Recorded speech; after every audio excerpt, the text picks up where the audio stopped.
listen. All right. So,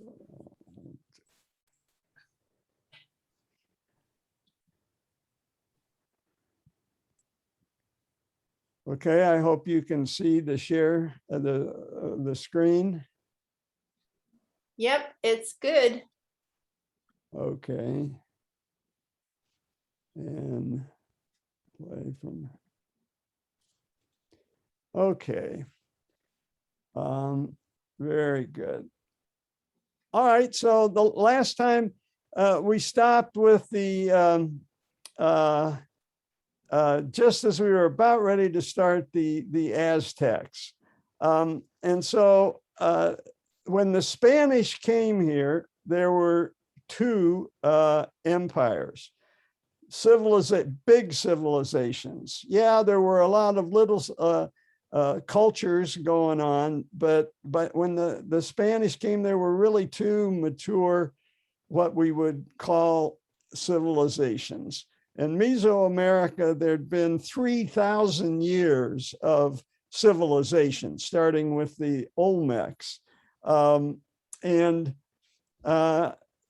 Neither one had what we would call writing, but the Aztecs had inherited the pictogram codex system that was really started with the Mayans and developed into the Toltecs. So these are like the hieroglyphics, and examples of that, each having their own meaning. We're used to thinking of the Egyptians, and this is what it would be similar. They had gods. I've mentioned before, I have not been able to immerse myself in the Mesoamerican pantheon. It's not at all coherent to me, like the Greek was, maybe because I've grown up in it. And if I grew up in the Mayan tradition, I'd know who all these gods are, but we certainly know a few of them. Quetzalcoatl, we'll spend more time talking about him. But it gets more complicated. There's 128 major gods, and each one have a male and female avatar, which kind of reminds us of Hindu. They've got millions of gods, so that's a little hard to grasp. But the two major ones are the fertility god, this one, and the war god. And boy, oh boy, is the war god a big one. And there's just a sampling of the 128, and you'll thank me for sparing you. So here's the main one, Tlaloc. He's the rain and the water god. Has a lot to do with fertility, obviously. And we know him. We've encountered him before. He was the Mayan god Chac. Even the linguistic stem is similar. The water god of the Mayans. We've seen Chac Mul, the water sofa, if you will, at Chichen Itza, Chac Mul. So honoring the god of water. We've seen a Chac Mul in the great temple of Tenochtitlan. And here, more sinister, he's carrying a bowl on his abdomen where a beating heart will be placed. So the Aztecs, they didn't invent human sacrifice, but they've taken it to a new level. And he partners with the god of war. Comparable to the Greek Ares or Mars. And boy, oh boy, is he a big deal with the Aztecs. They're fascists. They're just an outright military cult. And to the extent that they'll make up a war. They call them the flower wars. They may not have a grievance with a surrounding tribe, but they just may decide to go to war to capture warm bodies that they can sacrifice, called kind of a euphemism, a flower war. Okay, it's your turn. We're going to have a war games with you, and the only goal is to take 100 prisoners. So let's see if we can choreograph this. It's told choreography, but at the end of the war games comes the extraction of a beating human heart to put in the bowl on Chocmul's stomach, and they have one more god. This is going to be important. And we know this god, the feathered serpent, all the way back 3,000 years before to the Olmecs. And this was a cave painting of a feathered serpent. We've seen that before. And the concept was continued on through the Mayans. The most vivid example of that is the Kukulkan temple, that means feathered serpent in Mayan, at Chichen Itza. And that was the big temple there, the major temple. And here is the feathered serpent by Mayan relief artists. Then we move up to the Toltecs, and they went down and interfered with the Mayans, if you'll remember. They're from more north of the Mayans, and they had a leader priest, Tapiltzin. And he was their great leader. He was a real person, but because he was the priest to Quetzalcoatl, when he died or was exiled, really, he left under bad circumstances. His followers turned him into a cult leader. A loser that gets turned into a cult and later succeeds more as a thought and a god than they did in real life. Think Jesus. Well, that's Tolpitzin, and he gets conflated with the god he was a priest for. Just like Jesus is both human and a god, so was Tolpitzin, Lord of the Toltecs. And you'll remember the myth was that Tolpitzin disappeared in a boat across the sea to the east. And we've seen evidence of Toltec influence in Mississippi. Remember those copper statues? And the story is he promised to return when the calendar flipped to another cycle. And you remember the complex Mayan calendars that everybody inherited and used that went in 52-year cycles. So you've got Quetzalcoatl hanging out there, supposed to return someday, probably from the direction in which he disappeared, the sea to the east. One more god, this is the god of fertility and fermentation. Why those are connected, I'm not sure, but we could theorize. But they named their axe after him. Now, the axe was made of bronze, but it's not very good bronze. It's good for day-to-day activities, and it's good for carving wood, but their quality of bronze is not up to warfare standards. Copper. They weren't metallurgists. And well, I'm going to give you the reason for that in just a second, but there's some they did make a lot of axes they put on the end of a handle. And where did they get the idea to have metal? Well, it wasn't indigenous. It was introduced from South America. How did it get to South America?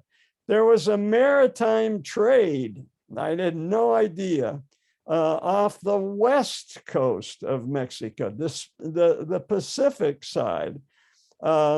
And it had been going on in some form, according to archaeologists, because of what they're finding, since around 800 CE with the mochi in South America. And it was even organized into something called the League of Merchants. I could only find really one reference, but it was, that's interesting. So Ecuador, they're hugging the coast, going up and trading all the way up to Culiacan, Mexico. I'll show you that on the map. But again, this is something Juan Jose and I have encountered from the very beginning. The impulse to trade, it is very, very strong. You've got some extra stuff. What can you get for it from the next village? And it just is amazing. So here is Culiacan and why it was a preferable trade port for people coming from Ecuador. I have no idea, but I said, where the hell is it anyway? Google Maps, this is how you can drive to Mexico City all the way up there, 15 hours.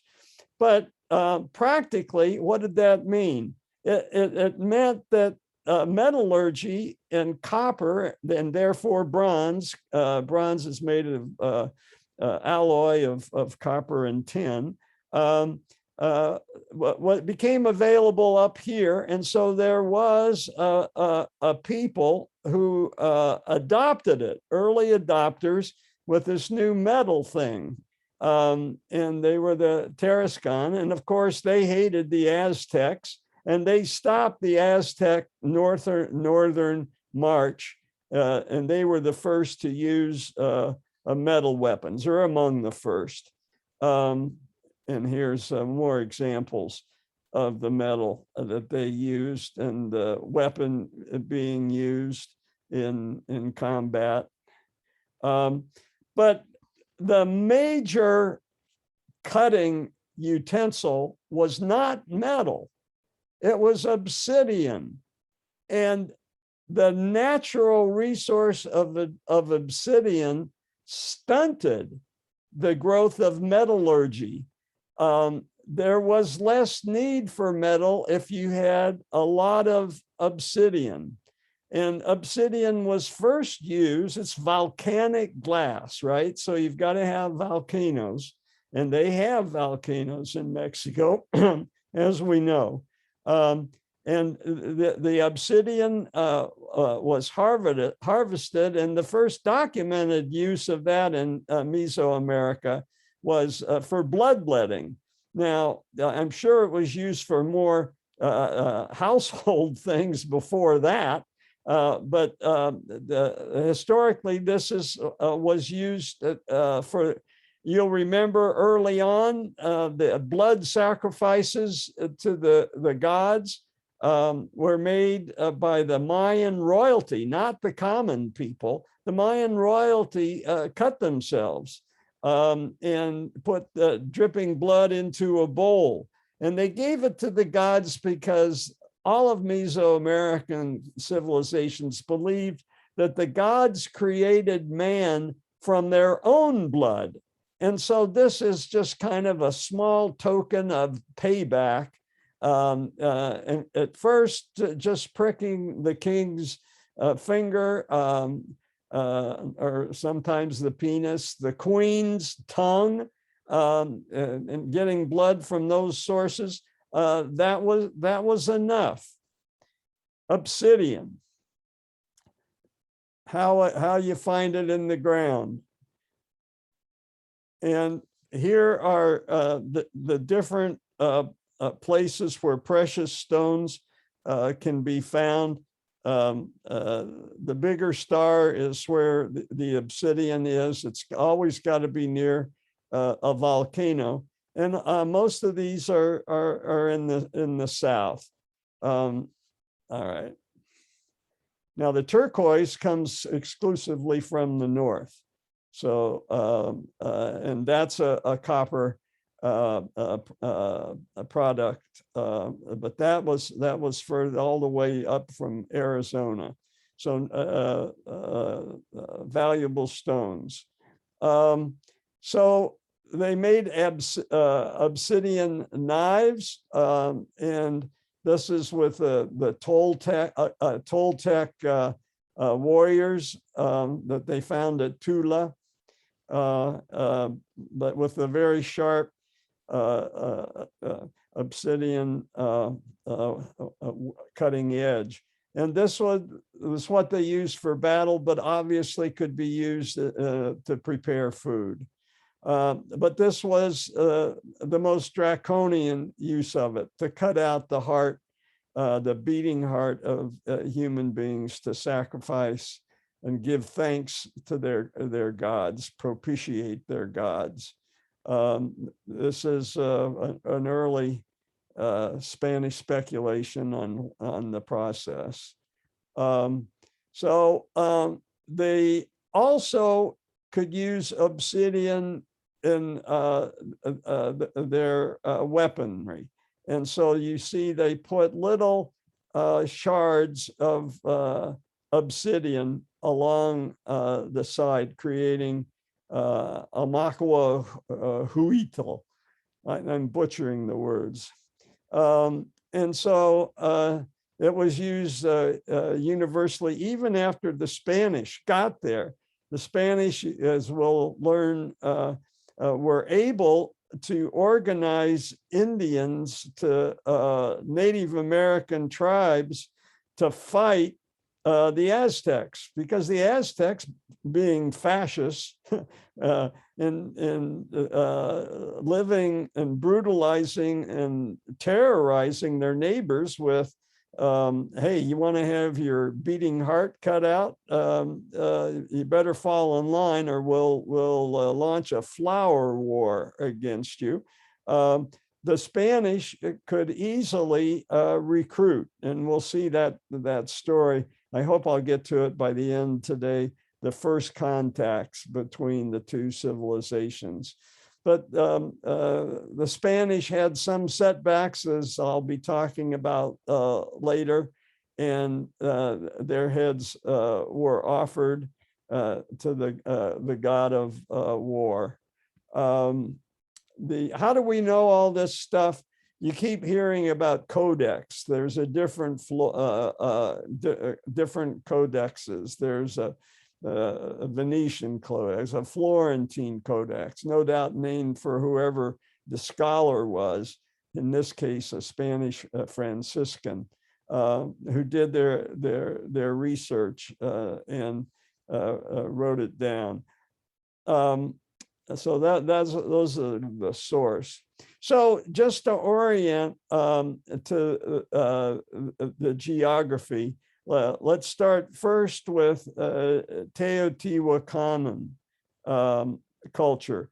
You'll remember this is kind of a we didn't spend much time on it. They built the pyramid of the moon and the sun, and they were really big wheeler dealers around the time of Christ. They did get involved in Mayan politics and interfered a little bit. Then came a warlike northern tribe. These are the Toltecs. Remember, they came down from the north. The Aztecs will follow in their wake. We think these are they built up their society here.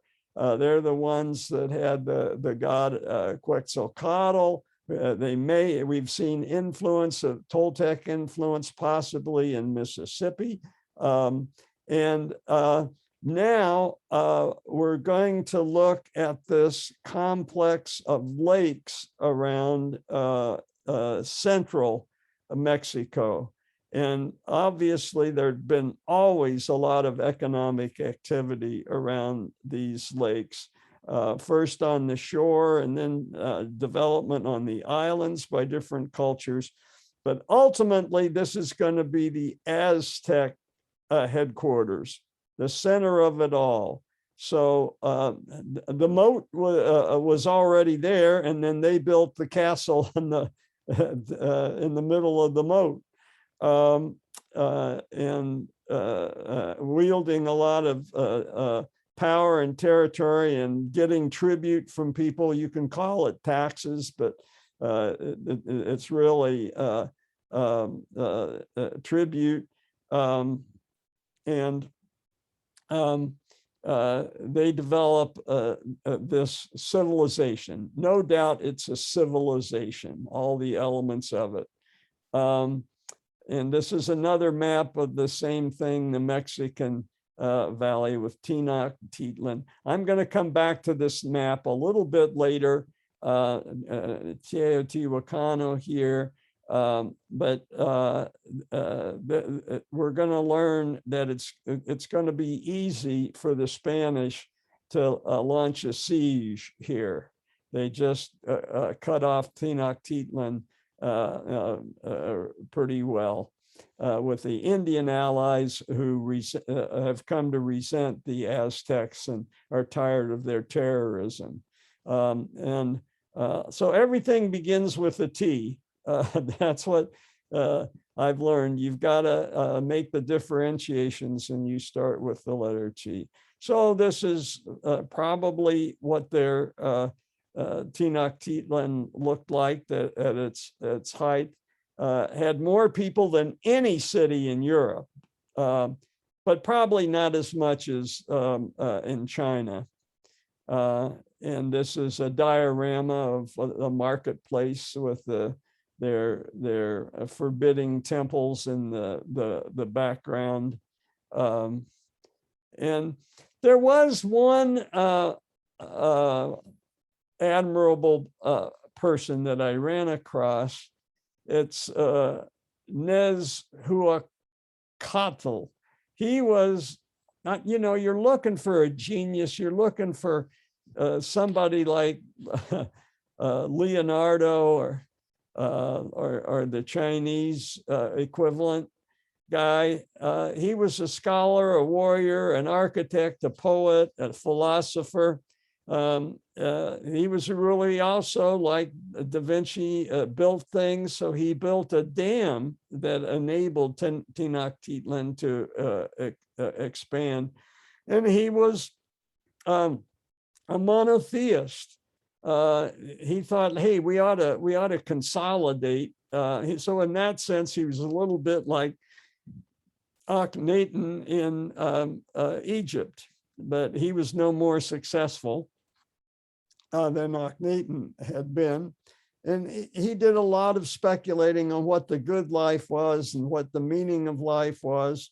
And this is the dam he's credited with building that helped to create more land space for Tenochtitlan. This is him as a warrior, so a little bit maybe like Alexander the Great. He got his own hieroglyphic. That's how influential he was.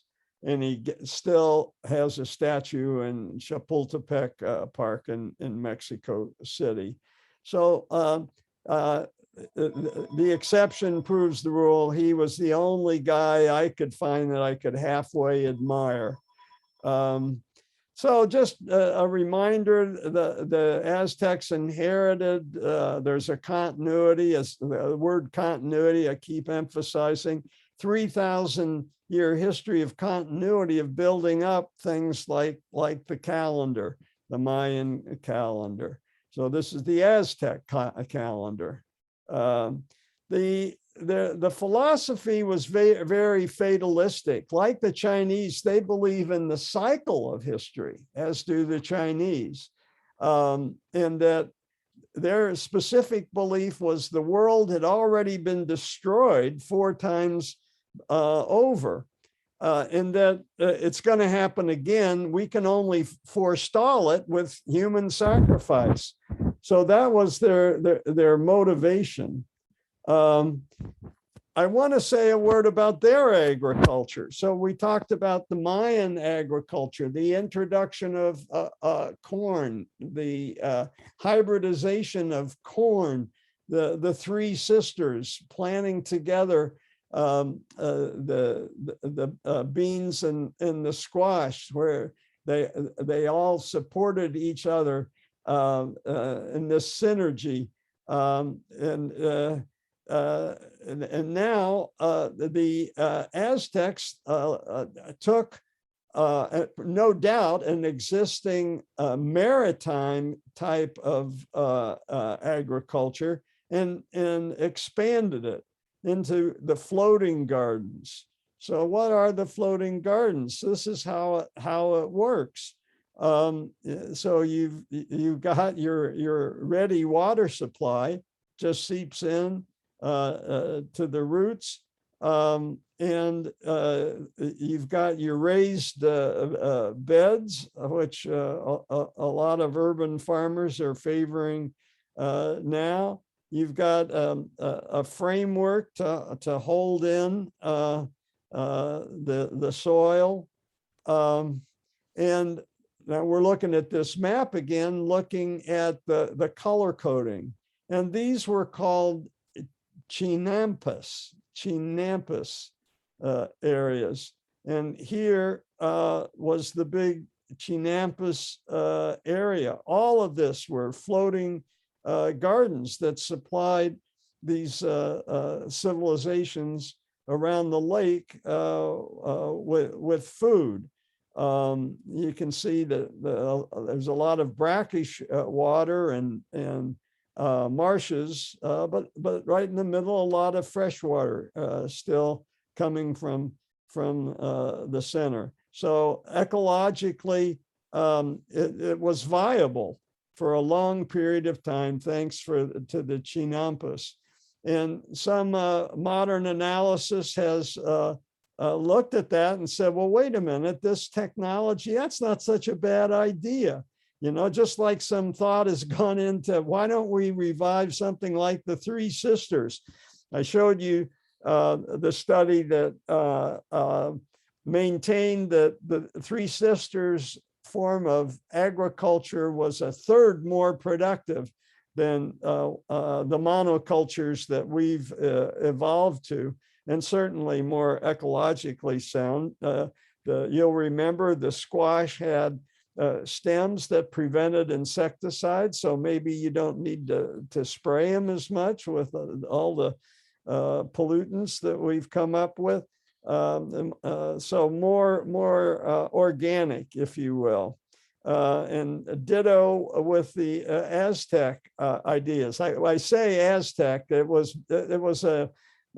surely they were building on a couple of thousand years of innovation around that lake. And this is what it actual picture from 100 years ago, what it looked like.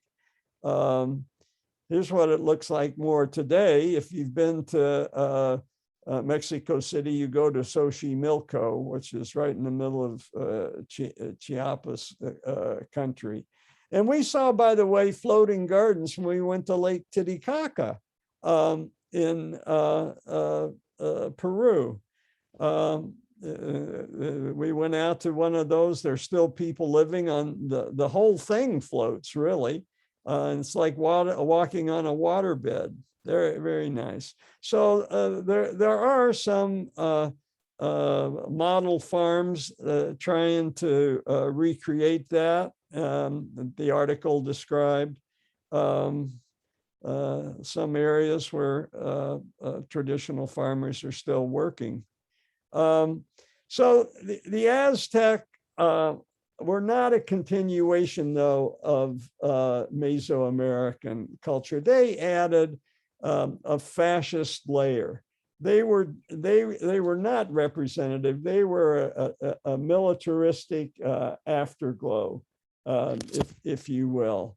And they did produce some art. We've talked about the jewelry, the turquoise, certainly the gold and silver, and then more recently the copper, the precious stones.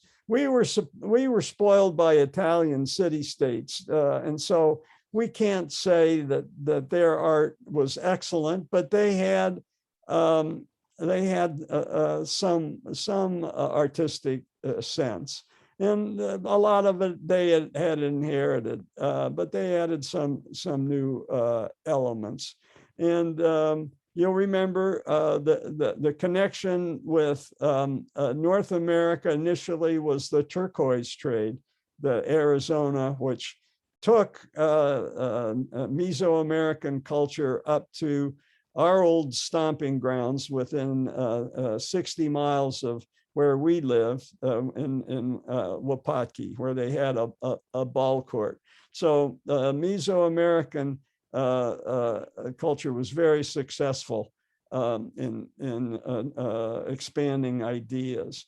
Now, what change of pace?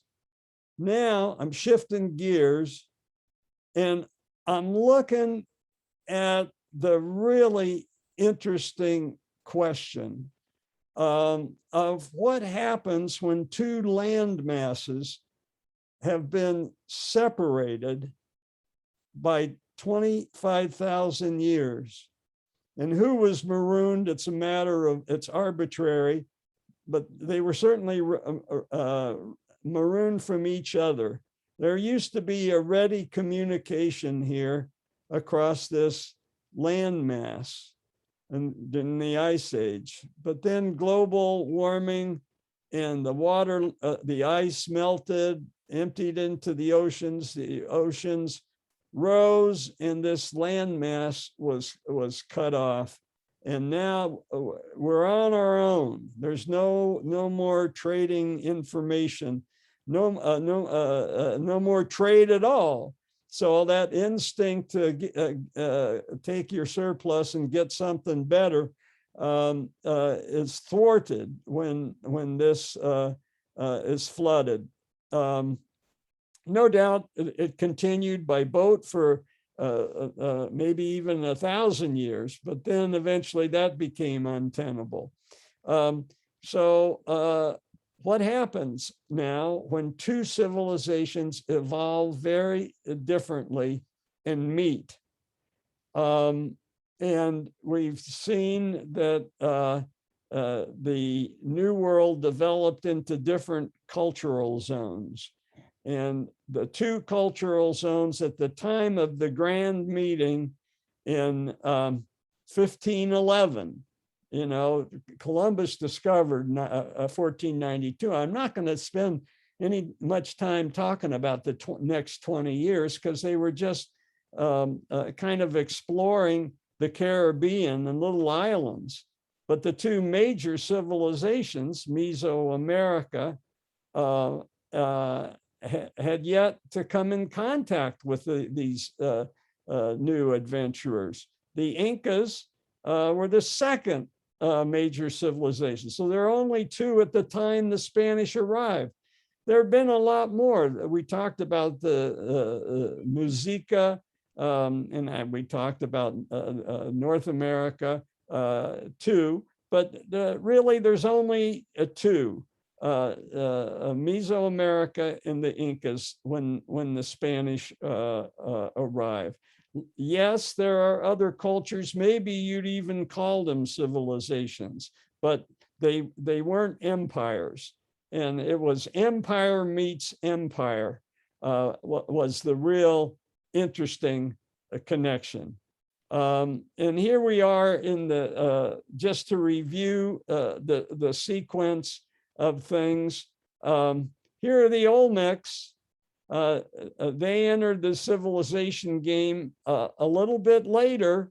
The New World gets this much of a head start. I'm sorry, the Old World gets this much of a head start on the New World. But this is another way of visualizing it. The time scale is a little bit more clear here. So I say Olmecs, the Mesoamerican culture had been around for 3,000 years when the two civilizations met. So 15 BCE plus 15 CE, 3,000 years of culture. Again, this is the head start that the West had. But the real advantage is all these cultures are on an east-west axis, which meant they were on relatively the same climate zone. And so it meant that there was a much more useful trade of information, more useful trade of goods than the north-south orientation in the New World. Different climatic zones made the technologies different, particularly agriculture, and much less trade than in what's called the Euro-Asian ecumen contact. Again, I come back to these 6 ways, and it's going to be very different when we start comparing the types of civilizations on these measurements. And eventually I want to go through this again from Old World and New World and compare and contrast. And I'd say the one thing, just now grabbing at something, the absolute difference is the lack of consent in the two empires in the New World. And my model says that each time you develop one of these institutions, you make violence less likely. And I'll go over this in more detail after we visit and hear the story about how they initially came into contact, which I find riveting. Hope you will too. So since Columbus mucking around in these islands here, 20 years, still no major contact with the two civilizations, the Aztecs up here, the Incas way down here. They're centered around Panama. I think they have the sense that, hey, you know, there's another ocean over there. I think Balboa made that clear. And so they spend a lot of time. Panama, of course, it's the canal now, but it was relatively inhospitable for an actual settlement.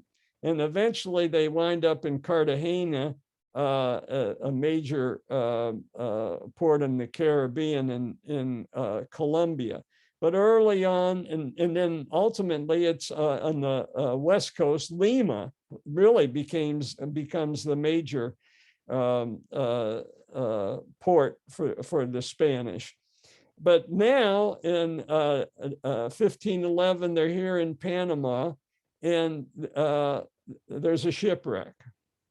And this is a very historical shipwreck, because the survivors drift to the coast, the Yucatan coast. And here is familiar territory, Cozumel. Some of us have vacationed in Cozumel. Here's Chichen Itza. And here's where 18 Spanish adventurers wind up, cast up on the shores of Cozumel. Only 2 of these are going to survive. And the only two that survive are the ones that get captured by the Mayans, because they take care of them, they enslave them, so of course they take care of them. The other 16 run into the woods, think we can fend for ourselves. No, they can't. One of the two that are captured by the Mayans is a priest, Eranimo, we'll call him. And he's going to be absolutely crucial to Cortez. And the other is Gonzalo. He's the soldier. And you can tell from his imagined evolution, he goes native.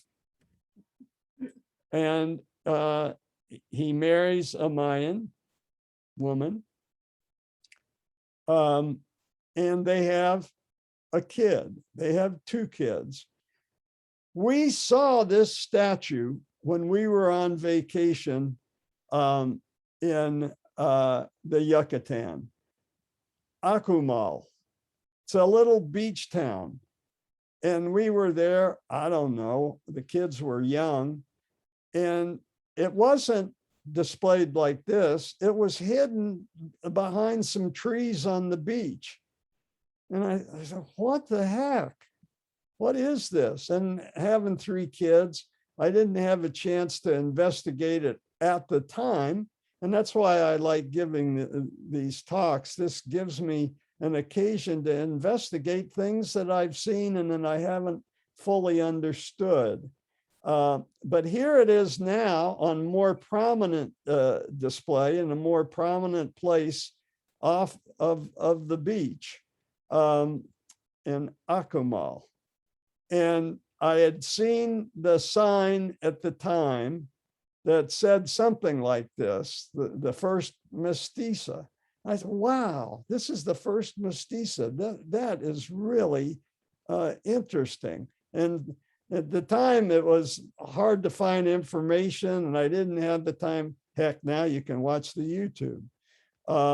So mestiza, miscegenation, the marriage across culture and what are arbitrarily defined as racial boundaries. We certainly had anti-miscegenation laws in everywhere in this country except the gray areas. Every other country at some point in time said, hey, don't sleep with the Native Americans. But they were gradually overturned. The more enlightened, the most enlightened countries are the gray ones that never had them. The next most enlightened ones were the ones that are actively repealed them before 1888. We're in a new era. The Native Americans are human beings after all. And then from 1948 to 1967, these were repealed. I don't know when California repealed it, but it could have been as early as 1948, but as late as in the 60s. But eventually, the Supreme Court overturned it everywhere in the whole country and said to the red states that still had, in 1967, laws against miscegenation, you can't do that anymore. So we became also mestizo enabled, if you will, and with some of us that rings true. So the first mestizo, the first contact, you've got two citizens of the old world now living with a civilization in the New World, the Mayans. One is kind of still enslaved. He was a priest. He's got his ideology that limits what he can do. The other freebooting, free-spirited soldier goes native and gets a wife and has a family. So fast forward 8 years later. So that was 1511. 8 years later, in 1519, you have sitting in Cuba the Governor General of Cuba, and this adventurer soldier, Hernan Cortez. And there's a number of adventurers there who are captains, have leadership ability. 2 expeditions have gone off to the mainland. There's rumors that there is a big kingdom over there. 2 have gone off. 1 came back with gold and said, yeah, we just landed at the shore and asked for gold, and here's what they gave us. And that perked up everybody's attention. The second ships never came back. So the Governor General, who I think sometimes is in Havana, but this is a main port, Santiago. It's on the south shore of Cuba, and it's closer to the Caribbean, more accessible. So, and this is a port. You've heard of Santiago before, right? This is where the Castro brothers and Che Guevara landed disastrously in 1956. They were similarly a party of 20, no, I think more like 50, and 18 survived, a little bit like the shipwreck that we were just talking about. And they take to the hills of the Sierra Madre. The landing itself was a disaster, but they got enough people in the mountains, 18, I think, and enough for a revolution. Castro knew this area. His father had a farm in this area, and he'd grown up here. End of digression. Here we are now in 1519, and Hernan Cortez said, I don't care if the last expedition didn't come back. I want to go. I'm ready. And he is a very charismatic guy. And and the Governor General at first says, sure, okay, go ahead. And he starts organizing. And he's got backers in Spain, so he's got a stake, and he throws, I'm all in on this next expedition. I'm going to go and land there and get some gold and come back. That's his only aspiration at that point, just to go for gold or bribes, basically, and come back. And then Velasquez has second thought about Cortez and says, no, I've changed my mind. I'm going to send another guy. What does Cortez do? He leaves anyway. So Hernan Cortez basically mutinies against the Governor General and takes off anyway. And where does he go? After assembling 16 soldiers and 530 men and all these weapons against the will of his Governor General, he heads to, wait for it, Cozumel. So he's off to Cozumel. And who is on the shore in Cozumel? It's Geronimo.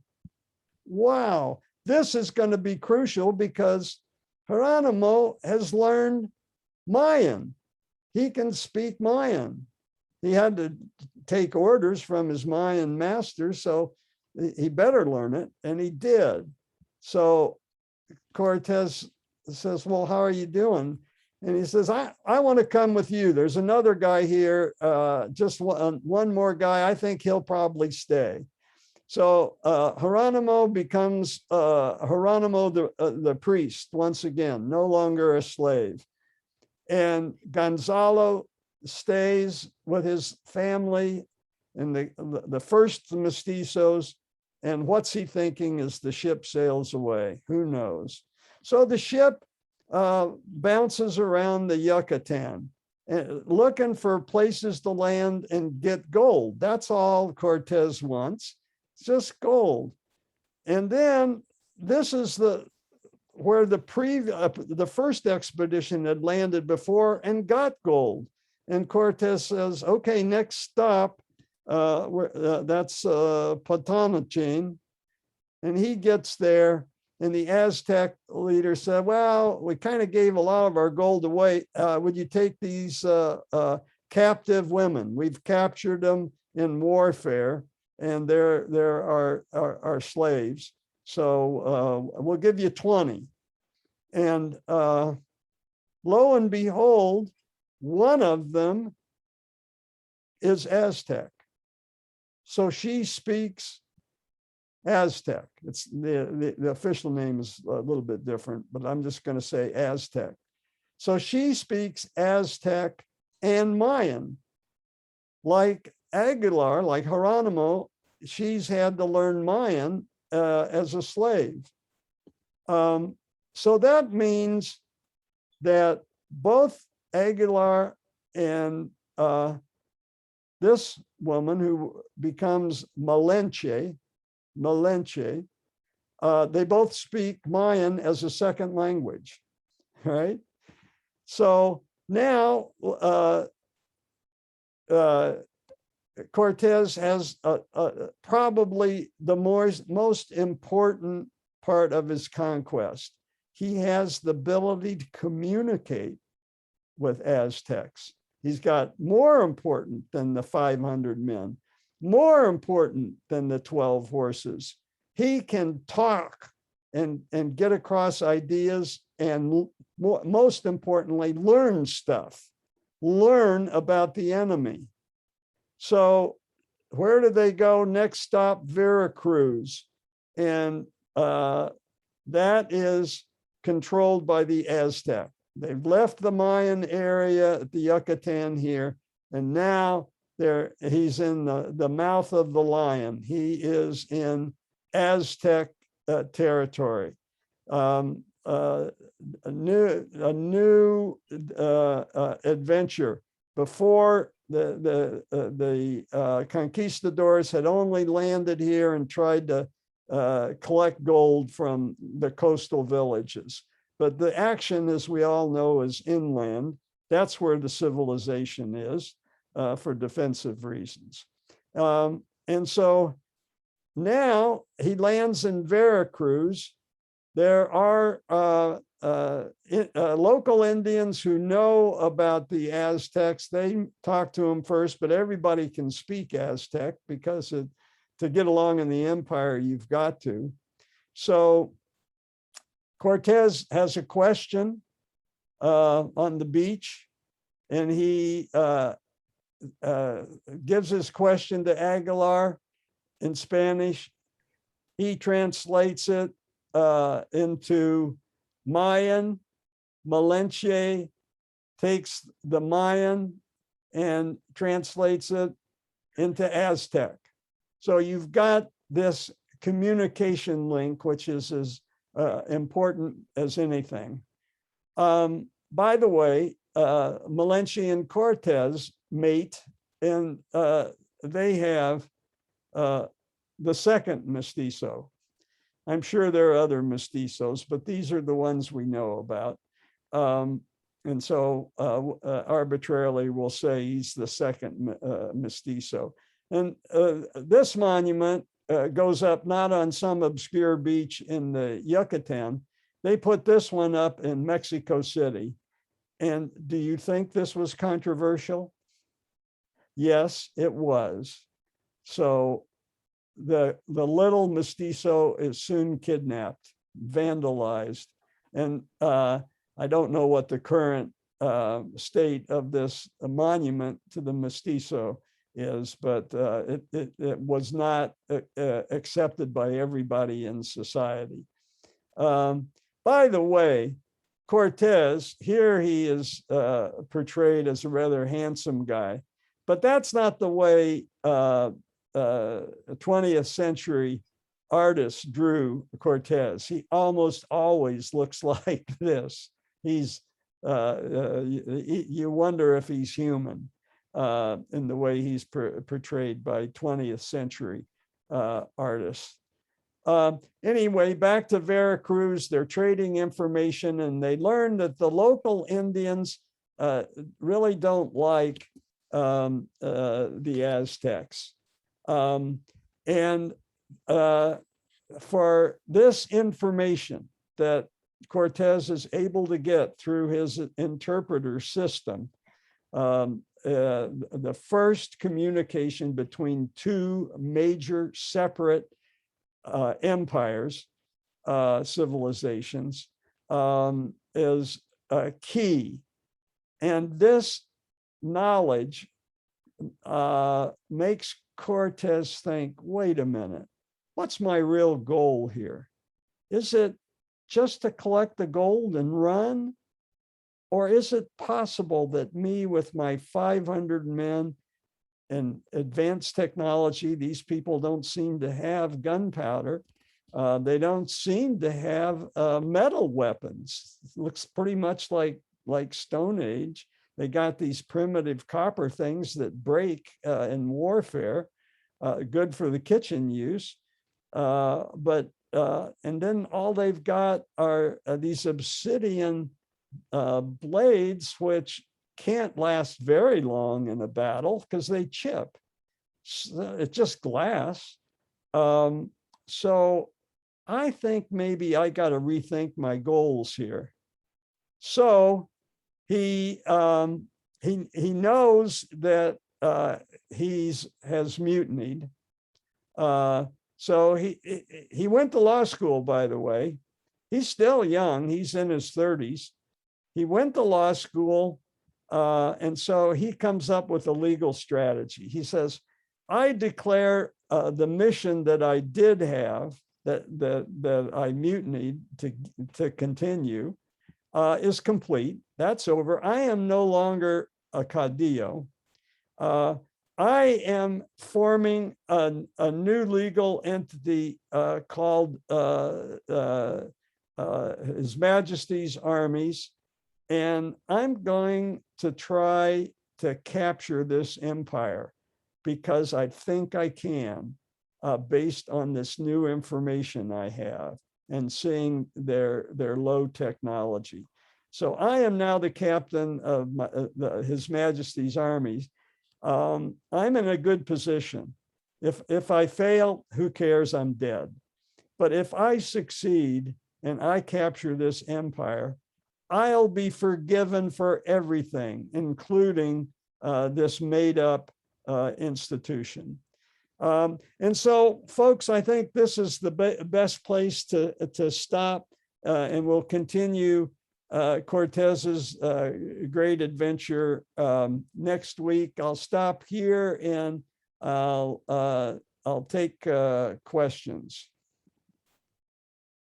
I like the gardens of Xochimilco. No irrigation necessary. It's there. That's pretty good. And I loved how you tied it into present day adaptations. That was really fun. And I put a comment in the chat, John. I mean, one of the things that I really love about your talks is how you connect it to current day, but also how you connect things into human stories that we can relate to, but that are historic, 1500, blah, blah, blah. Very cool. Yeah. Thank you. Thank you. Thank you. That's I what totally keeps agree me with going. Irene. Absolutely. Yeah. Well, I have a question. If they had floating gardens, was that a floating city also? no, I think One Tenochtitlan in was Peru a is. real island. And there was certainly a lot of landfill. So they built causeways, just like the San Francisco Peninsula. A lot of San Francisco's landfill, right? So you get a nice place, well situated, and you want it to expand. So everything north of North Beach for 3 or 4 blocks is built on landfill, mainly abandoned ships that had sailed in for the gold rush. And people said, hell with it. I don't want to be a captain on a ship anymore. I want gold. And just like the Spanish, they went inland. Oh, And then thank they you. found out in the earthquake that it was liquid. Yeah, Liquefaction. In 89, yeah. yeah, And the exactly. one in Peru is an island that, Tito, is it? no, it's not Tenochtitlan. On Titicaca, the island that we visit is a floating island. In How is that Titicaca. constructed? Yeah. Reeds. Reeds, and it's sufficient to hold up buildings and stuff? Well, Huts, straw huts. Oh, But- okay. But straw huts enough to accommodate tourists who want to spend the night sleeping on a waterbed. And did you do that?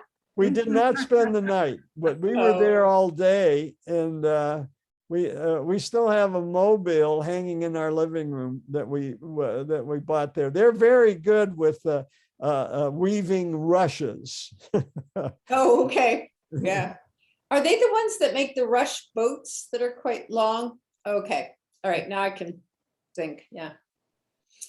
Wow, yeah. So one question I had from early on in your talk, and it's left over from earlier talks where you talked about the 52-year cycle in the Mayan calendar. Does it have anything to do other than coincidence with our 52 weeks? That's a good question. I'll explore that. If you go back to Sumeria, you can find a lot of connections between the way Sumerians counted and the way we count time. I think I've told you this before, right? That they could count to 60 using the pointing to the 12 bones in these 4 fingers, and then using a decimal system. So then you finish counting 12, and then you hold up the thumb on the other hand, and that 60. stands for 12. And now this is 13, and so on. So the base 12 based on 4 fingers of the bones in 4 fingers. And that 12 becomes our way of accounting time, right? 12 hours. And then 60 is 60 minutes in an hour, and all that. And that's fascinating. And I can't help but think that 60 is an important number also for the sky, because 60 times 6 is 360. And that's pretty damn close, right, to the number of days per year. And you throw in 5 extra days, which in the Mayan calendar were days of dread. They feared those 5 days. And I wonder if that 52 comes into it. The 7 is what I've got to investigate. Right. I mean, it feels so arbitrary to me. It's not linked to diurnal cycles. It's not linked to rotations. Where did it come from? Yeah. Good question. And I think I've mentioned before that the Chinese, their cycle's 60 years. And I've often thought 52 and 60, that's interesting, that it's probably an individual's life cycle. And it's interesting that both Mesoamerica and China see the world in terms of cycles, right? They don't see it as progressing anywhere. Right, they see they're just going, we're going in circles here. In my life, I am. Yeah. Yeah. But so specifically 52, by gosh, I'll investigate that first thing. Thank you, John. All right. I love that picture of Cortez. I've never seen it where he's ugly, 'cause he's always, bold, brave, and handsome. No. You know who made that was probably Hernandez, the guy that whose order was disobeyed. He said, "Go find this ugly guy." I think, this is Carol, I think somebody needs to try and find that image, because that picture, I think, is some kind of an Italian comic character. Isn't it sort of like Oh yeah, it does look like a comic character. You're right. Yeah. With a chinless wonder. But you guys have got to go. Thank you so much, John. All right, Bye. Barbara. Bye, Barb. Bye-bye. I don't even know how to start looking for that, but vaguely that's some kind of a theatrical character. Oh, that's a cool association, Carol. That's cool. Well, Carol, I'll give you a hint on how to do that. You can use Google face recognition. Yeah. Yeah. Special, do I just Google Get Facebook? that little image on. Yeah, but get that image and put it into go to your Google Photos and get that image up as a friend, and then start from there. And All these Italians might show up. yeah, that I don't know. That I'm going to leave up to you. Thanks. Wow. Probably everybody else wants to get out of this, but John, maybe I should phone you back. I do have questions about COVID-19 Delta for choruses singing together, and I have to go on to a Zoom talk about that at 1:30, and I'm like, Yeah, I sure. want to hear.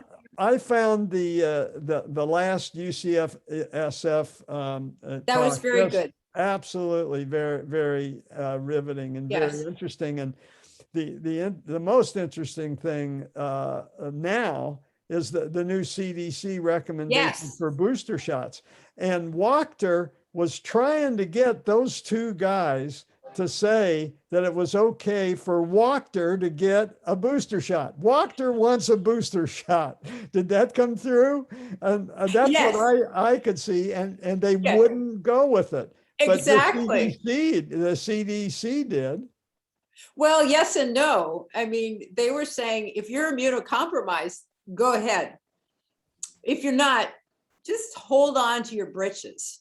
That was what I got from it. But I have to go back actually before this 1:30 talk and look at that whole session again, because I've been away so long in the mountains, I'm just not up to date. And I'm like, I don't know, somebody sent me a modeling program for choruses to sing together. And I'm like, I can't deal with that stuff. I think CDC is saying everybody should get a booster now.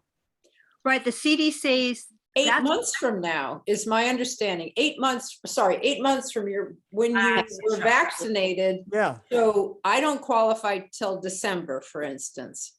Yeah. right. I will also tell you that Kaiser says don't do anything. We're not giving them, and that CVS is doing them right now, no matter who you are. Oh, wow. Wow. Yeah. So you Who can get is? CVS. Oh, really?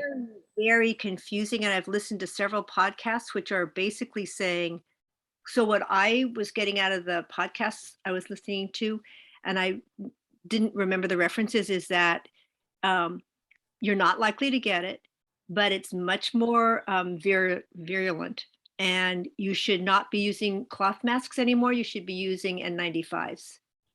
Right. So that's based on the increased transmission rate. It's like doubled. I want to acknowledge Aiko, because Aiko has been predicting that we were going to need boosters by September for a long time, and I've been skeptical. Well, Okay, Aiko, what was that based on? What were you zoning in on?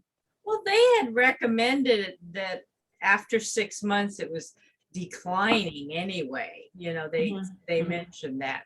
And so I didn't say 8 months, but I figured after 6 months or thereabouts, we'd probably need a booster shot, just like you need a booster for, any kind of vaccinations. Yeah. Well, I mean, not all of them need and here's where I have to go back and look at Shane Crody's testimony, because basically he's tracking the different kinds of immunity.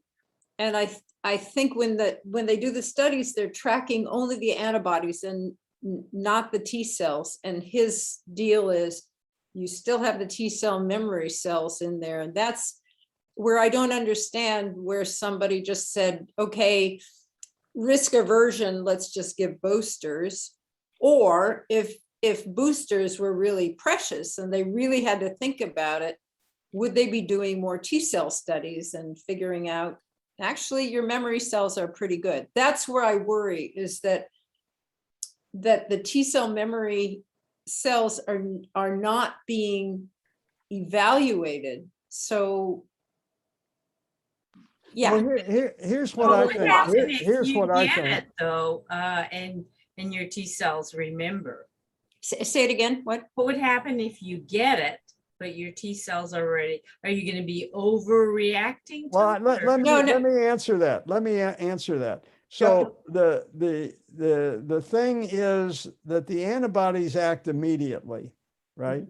The T cells are gonna work, but it's gonna take them 3 or 4 days. I think that was the thing they were saying at UCSF.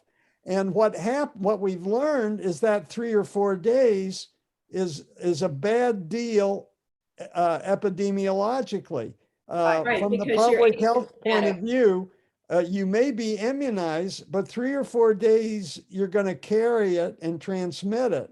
So all of a sudden you're back into the transmission game. And yeah, at the end of 4 days, you're going to feel crappy.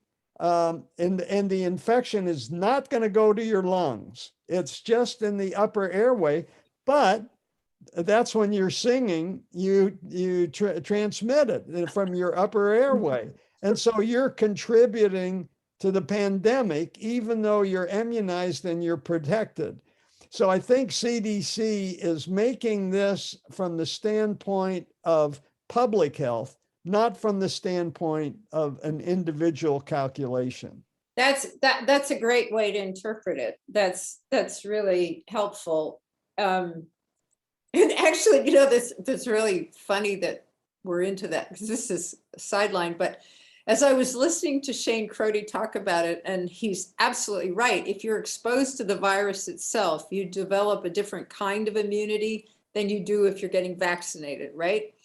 And because you have all these IgA receptors in your nose and your mouth, and so you mount a response that is more appropriate to what you need when you're walking around the marketplace. And I'm like, okay, give it to me. Let's Well, have a chicken pox party. yeah. I'm going to stop recording now. I realize I'm still recording. Oh my God.